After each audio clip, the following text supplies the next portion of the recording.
সরকারি সামগ্রীর বিপুল মজুত উদ্ধার। চাঞ্চল্য দক্ষিণ দমদমে। জনসাধারণের মধ্যে বিতরণের জন্য নির্ধারিত বিপুল পরিমাণ সরকারি সামগ্রী উদ্ধারকে কেন্দ্র করে ব্যাপক চাঞ্চল্য সৃষ্টি হয়েছে দক্ষিণ দমদমে। অভিযোগ, গ্রেপ্তার হওয়া প্রাক্তন তৃণমূল বিধায়ক সুজিত বসুর সঙ্গে যুক্ত একটি ভবন থেকে এই বিপুল পরিমাণ সরকারি সামগ্রী উদ্ধার করা হয়েছে। সূত্রের খবর যে উদ্ধার হওয়া সামগ্রীর মধ্যে এমন বহু জিনিস রয়েছে যা সাধারণ মানুষের জন্য বিভিন্ন সরকারি প্রকল্পের মাধ্যমে বিতরণ করার কথা ছিল। ঘটনাকে ঘিরে ইতিমধ্যে রাজনৈতিক মহলে তীব্র প্রতিক্রিয়া শুরু হয়েছে। আর এই ঘটনার পর একাধিক প্রশ্ন উঠতে শুরু করেছে। জনসাধারণের জন্য বরাদ্দ সামগ্রী কিভাবে একটি ব্যক্তিগত ভবনে পৌঁছালো? এতদিন ধরে এই সামগ্রী সেখানে মজুত ছিল নাকি? সব থেকে বড় প্রশ্ন যে প্রকৃত উপভোক্তাদের কাছে পৌঁছানোর আগেই ঠিক কত পরিমাণ সরকারি সম্পদ অন্যত্র সরিয়ে নেওয়া হয়েছে।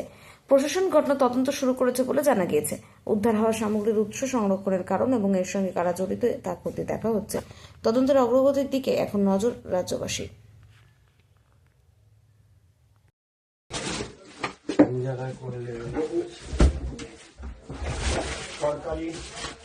ये सुजीत बोस का आप जानते हैं असेंबली, और ये इनका घर ये जस्ट आपके बाजू में ही दिख रहा है। ये 34 नंबर वार्ड है और इस पोजीशन में ये यहाँ के काउंसलर हैं निताई दत्तो, जो कि फिलहाल अभी मिल नहीं रहे हैं मार्केट में। और ये जो जहाँ पे हम लोग खड़े हैं, ये श्रीभूमि स्पोर्टिंग क्लब का ग्राउंड है। यहाँ पे खेला होता है, क्रिकेट कोचिंग होता है। ये जो कंस्ट्रक्शन आप पीछे देख रहे हैं, this is an illegal construction. इस कंस्ट्रक्शन में जितने भी सरकारी सामान होते थे, चाहे वो त्रिपॉल हो सकता है, चाहे वो धोती हो सकता है, बच्चों के कपड़े हो सकते हैं। आप सबने देखा कि विश्व बांग्ला लोगो लगा हुआ है उसमें। और जो गंगा सागर के जो दायित्व में थे सुजीत बोस महाशय, मंत्री थे, वो दायित्व में वो सारा बक्सा आप लोगों ने देखा कि वो गंगा सागर तक वो पहुंचा नहीं। वो यहाँ इस क्लब में यहाँ पे सारा इनको स्टॉक कर दिया गया। आपने देखा कि जो म्यूनिसिपैलिटी से जो स्कीम होती है, जो ब्लू कलर का एक बाल्टी मिलता है, वो बाल्टी इसके अंदर भी है और वहां भी आपको दिख रहा है कि वहां कितने हजारों बाल्टी वहां पड़ी हुई है।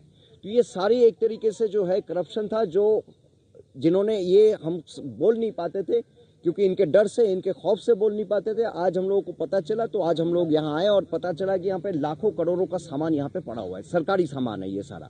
यहाँ पे आप ये ध्यान रखिएगा कि यहाँ पे सरकार जो ट्रिपल देती है गरीबों के लिए बारिश के टाइम में या सर्दियों के टाइम में, वो भी आप लोगों ने देखा कि यहाँ सब पड़ा हुआ है। तो क्या कहेंगे सर, ये सरकार जो थी पिछले वाली, तो ये सारे सुजीत बोस जो मंत्री हैं, तो इतने सारे सरकारी सामान यहाँ रखा गया है, तो ये इंसानों तक नहीं पहुँच रहा था। देखिए, ये एक तरफ से समझने में कोई दुविधा नहीं है कि ये एक बहुत बड़ा करप्शन का जाल था। आप लोगों ने देखा कि सुजीत बोस को सिर्फ जो है वो म्यूनिसिपल नियोग के लिए जो है उनको उन्हीं के लिए, अगर आप लोग इन्वेस्टिगेशन, अभी तो investigation on the way process है, इन्वेस्टिगेशन निकलेगा तो ये छोटा छोटा जो आपको कलर्स दिख रहा है ना, ये गंगा सागर वाला, तो ये भी इन्वेस्टिगेशन के अंडर में आएगा और इसे आप लोगों के जरिए हम इस चीज को पहुंचाएंगे। इसी तरीके से ये आप एक इलीगल कंस्ट्रक्शन देख रहे हैं, इसी तरीके से इसी श्रीभूमि 34 नंबर वार्ड में और भी 2 जगह है जहां ये सब गोदाम में भरा पड़ा हुआ है।